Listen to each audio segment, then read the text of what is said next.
W keying is one of the most important skills in duo tournaments, because it's an easy way to start off your tournament with a good amount of points, and it's vital in later games to easily get refreshes.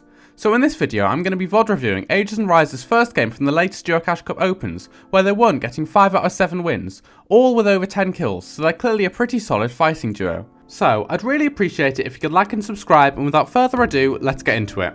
Starting off, Ajerss and Rise drop Brutal Beachhead to get the Nitro Medallion, because this gives you basically the biggest advantage in the game, both in terms of mobility and in terms of fighting, especially because this game was before the Nitro nerf. The way in which they play the off spawn is interesting though, because even though it's the first lobby, they're still playing really safe around angles and playing together. This means they guarantee winning the spawn fight, and in this situation it was lucky they were playing so safe, because they were up against Dash and Seek, who are another pro team. After they wipe Dash and Seek, they push down to fight the boss. After getting the medallion, they simply leave the POI, because fighting in a built-up busy POI is much harder than fighting in the open. They also know that they're quite low on mats, so move across the map towards this location, and they farm to prepare themselves to fight. Ajerss spots these players and tries to get chip damage on them before pushing into fight. This is one of the most important points regarding fighting, especially in duos. You should never aggressively push a fight without having done damage first if it's not necessary, as doing damage before pushing creates an advantage for you to fight off. Obviously here it doesn't work because Ajerss misses his shots, but if you'd hit them it would have made this fight much easier. Something else to note about this fight is the fact that as soon as Ajerss sees and engages with the players, Rise instantly jumps in the Nitro ring to get to him. A mistake that so many players make is continuing to loot or farm even when their teammate is fighting a duo by themselves. They both get hit hard by the duo, so have to retreat to heal, but then the other team makes a serious mistake. They allow one player to push up by himself, allowing both Ajerss and Rise to focus on this one player and get the kill quite easily. The best way to consistently win fights in duos is not by taking and winning ones, but by singling one player out from a duo and fighting him 2-on-1, which allows Ajerss and Rise to get this kill here. Rise effectively uses the long range on the combat shotgun here, which is what you should be doing with this gun, because other shotguns in the game cannot hit for anywhere near the same damage from that range. Next, they continue to look for players to fight, farming on the way, as they only have 86 and 60 builds. Ajerss pushes up to this fight, doing some damage with his burst SMG on the way there, showing the importance of chip damage. When he eventually gets there, the duo is not together, and one pushes up to Ajerss by himself, allowing Ajerss to get one shotgun shot off, then build to protect himself, then do a side jump and kill the opponent.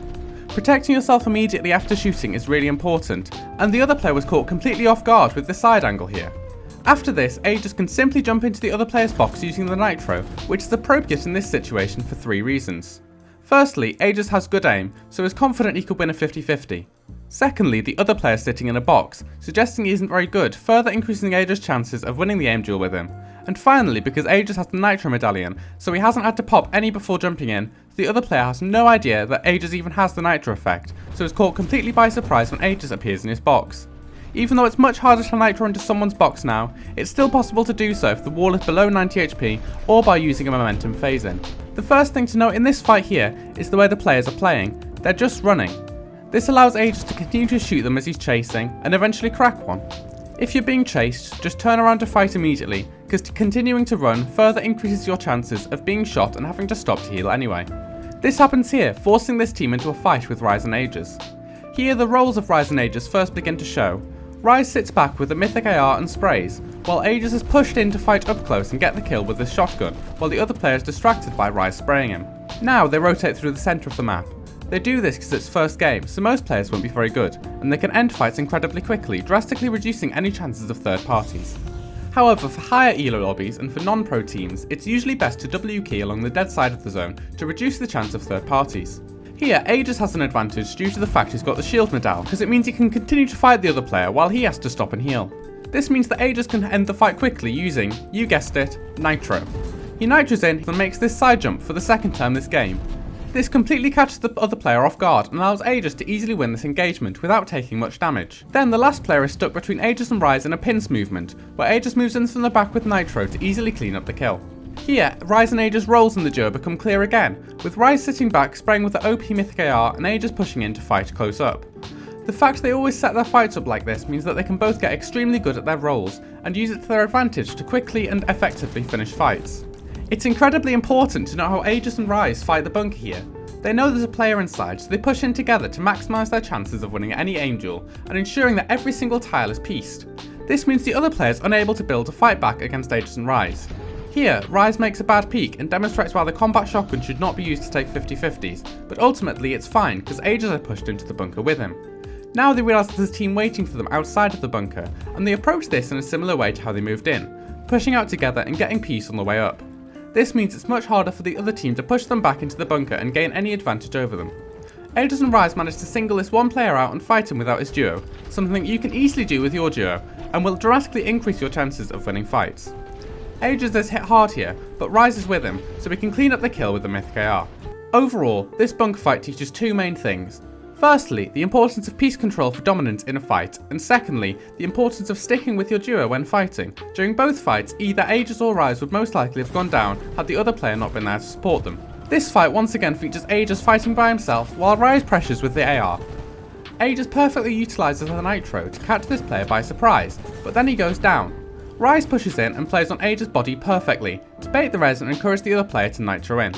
He can predict this and get damage off on the other player, but he continues to try and revive Ajerss. In some situations, including one where you're trying to revive your teammate, it's almost guaranteed that you'll get jumped in on, and you can use this knowledge to your advantage to pre-fire the other player and gain the advantage in the fight. Eventually, the other player leaves Rise for too long and he gets the res off on Ajerss, meaning they can both finish the opponent off quickly. Here, a team is boxed up in brick on this hill in an incredibly unstacked game. In low elo, unstacked games, any players who are boxed up are most likely not the best, and therefore will be easy kills if you key. When players are boxed up like this, you're probably going to be better than them, so aggressively fighting them is not necessarily a bad play. This means the fight can be cleared up quickly and effectively. Rise makes a mistake here in 50-50ing with his Gatekeeper, because Gatekeepers have such a long reload, meaning when he runs out of ammo in his mag, he has to switch to his SMG, which allows the other player to get a massive shot off onto him and almost take him down. Another mistake in this engagement is the edit he makes and when, as he makes it when Ajerss is not with him to support him, and it's the top left hand corner, meaning his whole body is exposed, making it far easier for the opponent to shoot him. It would have been much safer here if you'd waited for Ajerss to get to him and then made a top right hand peanut butter edit. After this engagement, a player runs in towards Ajerss with Nitro. Although Ajerss almost dies here, unfortunately this is sort of just the nature of the season, and not much can be done about it. Despite all the damage taken, Ajerss predicts the opponent will jump in with the Nitro, and uses this to his advantage to clean up the kill. Here, Rise and Ajerss play together to get this kill, showing the importance of not playing split while keying. Playing together with your duo means you'll probably win 50% more fights than if you'd played by yourself. In the final 2v2 in this really unstacked game, Ajerss uses his clean and effective mechs to his advantage to quickly get height over this team, while Rise once again sprays from the side. However, Ajerss makes a bad peek and misses, meaning it takes a big shot from the other player. He rectifies this by making space while the shield Medallion constantly heals him to prevent the other player from nitroing in. Ultimately, the opponent overcommits and Ajerss manages to win the fight, and Rise kills the other players. They win the game with 31 kills. So, I really hope you've enjoyed the video and that you can take something from it to improve you and your own duo's gameplay. I'd really appreciate it if you could like and subscribe, and I'll see you in the next one. Goodbye!